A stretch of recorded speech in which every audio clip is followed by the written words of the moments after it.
Hey guys, and welcome to Escape with Watch Reviews. My name is Steve, and today we're going to be reviewing the San Martin SN0125T. I received this watch for free from the San Martin store on AliExpress. I don't have to send the watch back, but you guys know the deal by now. That's not going to sway my review one way or another.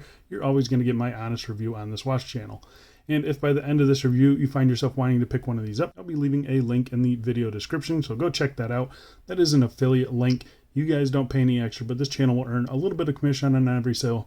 And that just helps keep the channel going. So thank you guys so much for supporting the channel and continuing to use my links. I really do appreciate it. The current retail price for this watch is about $231 US. I am a follower of the store, so I do get a little bit of a discount because of that. So if you aren't following the store, follow the store. I believe it's like $5 off. So yeah, that is before any taxes, VATs, coupons, or discounts. I will also put a code right here, and that should give you $30 off the price.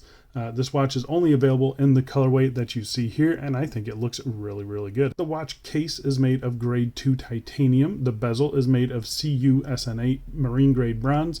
It has a sapphire crystal, a screw-down crown, screw-down case back, 200 meters of claimed water resistance, and the watch is powered by the Seiko NH35 automatic movement. So I feel like this is a pretty interesting combination of materials. The kind of the dull gray material of the case paired with the bright bronze bezel. It's a very cool look. Throw in the brown and gold accents from the dial, and I think it's, it is very eye-catching and something pretty different. So yeah, I am pretty happy with that. I think it looks really cool. The case shape isn't for everyone, and there's a couple things that I would change if I were to design this one myself, but that's just me. So yeah, I say we get into the full review. But before we do a quick wrist check today, wearing the Roland GMT exploring style watch.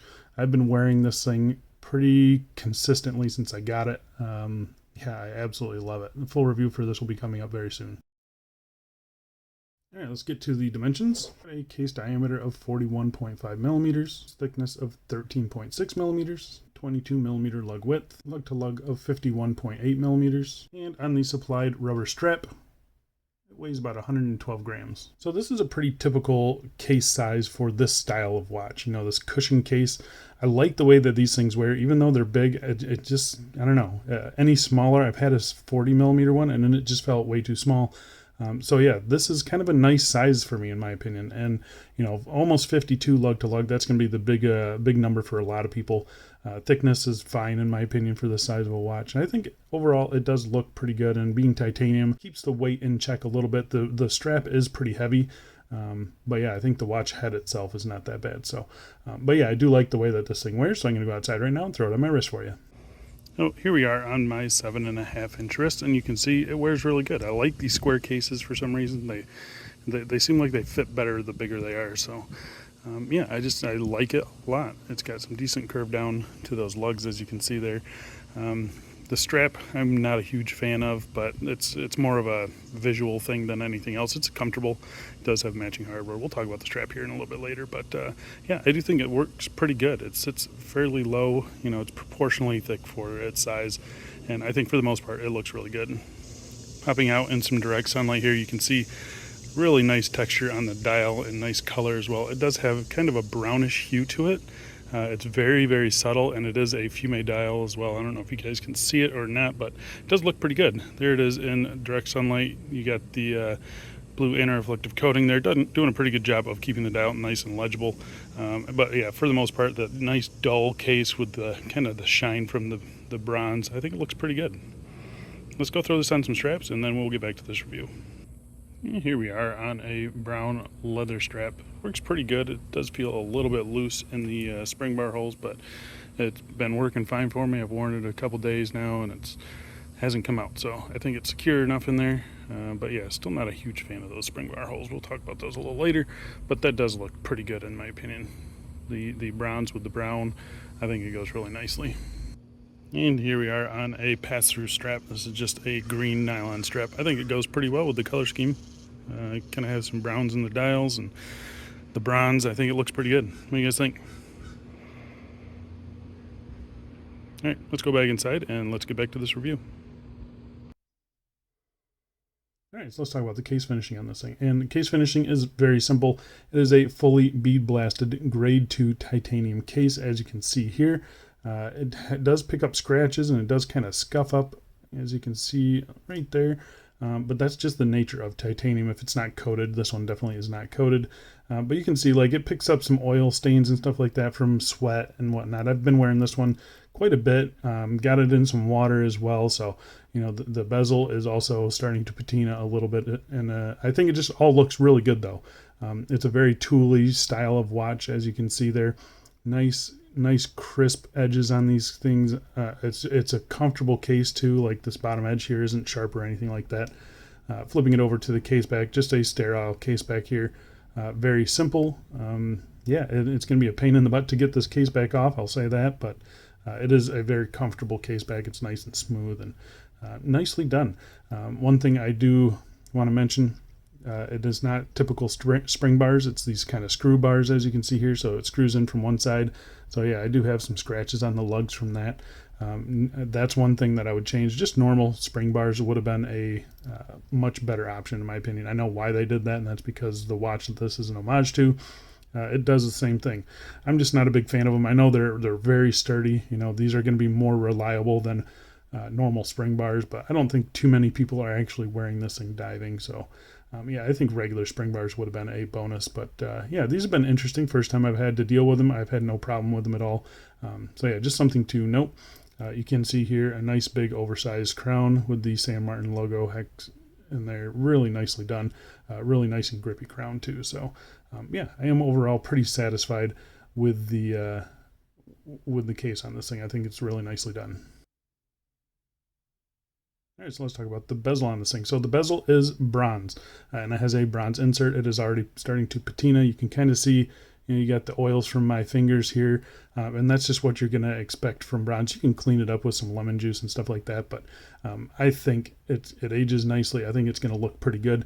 The alignment on this thing is pretty much spot on. No issues there. The engraving on the bezel, nicely done. It's very shallow engraving, and then filled with matte black paint. Yeah, I think it looks really good, and I'm overall pretty satisfied with the bezel itself. You can see here, nice coin edge on it, plenty of grip. I've got no issues with that at all. Talking about the action on this thing, very good from San Martin. I was kind of concerned with how this is going to feel with you know, a titanium case and a bronze bezel, but it feels good. There must be some sort of steel components in there. So yeah, I'm overall very satisfied with it. I'll let you listen to it here. So it is a 120 click unidirectional. It's very even and good resistance all the way around. Nice and clicky and tactile. Yeah, I've got no real issues with it. You can kind of hear a little bit of a difference in the sound of it right when it gets to about here, but it doesn't feel any different. It's interesting. I'm not sure why it's doing that, but yeah, overall I am pretty satisfied with it. There's really, oops, I went one click too far, but there's no back play or anything like that in the bezel. It is very solid, and I'm overall very satisfied with it. All right, so let's talk about the crystal in this thing. We'll test it real quick. Positive for sapphire. And it is a nice sapphire crystal, plenty of anti-reflective coating. You can see there it is a blue AR coating, and it is a single dome, so you do get some of that distortion there, but you also get extra reflections. So yeah, you can see the thinner, whiter line there, and then you see the wider blue line that goes across. So that's kind of that double reflection that I get from these things. Thankfully, this one's got enough AR coating on it that it doesn't really matter, but that's another thing I would change. Just a flat piece of sapphire or a double dome would have been preferred for me. You know, I like this distortion, but I don't like kind of the added reflectiveness of the crystal. That could have been a little bit better. Thankfully, this one is actually still pretty good. So overall, I am pretty satisfied with the crystal here. You can see it does sit pretty much flat with the bezel. Yeah, it's a decent crystal, just not my favorite type of crystal. All right, let's zoom in. We'll talk about the dial on this thing. And the dial is probably my favorite part of this watch. It's like a dark brown in the middle, and then it kind of goes to a black around the outside. So it is a fume dial. It looks absolutely awesome. There is a little bit of texture to it as well. You can see the entire dial is applied except for that automatic 200 meters at the bottom. So you have your applied San Martin hex logo, and then you've got applied circles at most of the hour markers, little pill shaped at the 3, 6, and 9, and then a double pill at the 12 o'clock. Everything is aligned very nicely. Everything is applied really nicely. You can see really cleanly applied, just really nicely done. The handset that they used on this thing, very nice, very simple, just a nice simple set of pencil hands, but done really nicely. Lollipop second hand, so it is loomed as well. The only thing really missing here, as you would probably already notice, is a full minute track. So that's something that you kind of have to get used to. There's no full minute track on this thing. Not a huge deal for me. I don't rely on the watch, down to the minute. So not a big deal for me, but it might be for someone else. So yeah, just something to consider. The lume on this thing, it does have kind of a faux patina lume on it. It is C3, I believe, or C3 based. I think the color match during the day is done pretty good. I got no complaints with that. It kind of glows all the time. It's very, very strong lume. I'm very happy with the lume. So I'm going to pop up a lume shot here. You can see it against a couple other watches in the collection, which I consider to be very good. You got BGW9 on the right for comparison, and then you got your Steel Dive on the left. But yeah, the lume on this thing is very good. It's evenly applied. It lasts all night long. I've got no complaints with the lume on this. All right, so let's talk about the movement in this thing. So the movement is the Seiko NH35. If you don't know it by now, it's a great, robust movement. No issues, kind of no frills as well. It hacks, it hand winds, about 40 hours of power reserve. Yeah, they're super cheap to replace. They're accurate enough. They're reliable. Here's how mine is running. This one's running a little bit slow. I prefer them to be a little fast, but these can be regulated. And then really strong beat air. So I'm very happy with that. But yeah, I would also always prefer a watch to be a little bit fast than be a little bit slow, but that's just me. The 3 o'clock crown here, again, nicely signed, nice, big, and grippy. It's screw down crown, pretty smooth action on the screw out. First position is your hand winding. Second position is your ghost date position, and I can feel it back there, so they didn't remove any of the mechanisms behind it, but yeah, I'm kind of indifferent on the ghost date. I don't mind that it's there. I know some people hate it, but I would definitely prefer an NH38, but it's an NH35. I don't really care. Pull it out to the third position, and that's where your hacking is, and this is where you set your time and everything. Nice and solid crown as well. I've got no issues with the crown feel on this thing. Pushing it back in, it engages the second hand right away every time. So yeah, very satisfied with that. Nice screw in action as well. Yeah, it's the NH35. No complaints really. It is what it is. It's a good solid movement. All right, so let's talk about the strap on this thing. So the strap on this, not my favorite style of strap. I don't like this. I know it's a diver strap and it kind of stretches, and it is very comfortable. It's a nice and smooth material. It doesn't collect dust or anything like that. Yeah, it's flexible. You can see it does have a texture on the bottom side here. Plenty of holes for adjustment there. I'm kind of right in the middle for this one, so it's going to fit down to like a 6.5 and then up to an 8.5 or so. You do have your San Martin shark there on the end of the tab there. But yeah, it's a nice and flexible strap. You got 2 floating keepers here, and then you also have a matched titanium buckle with the San Martin logo there. Very happy with the buckle.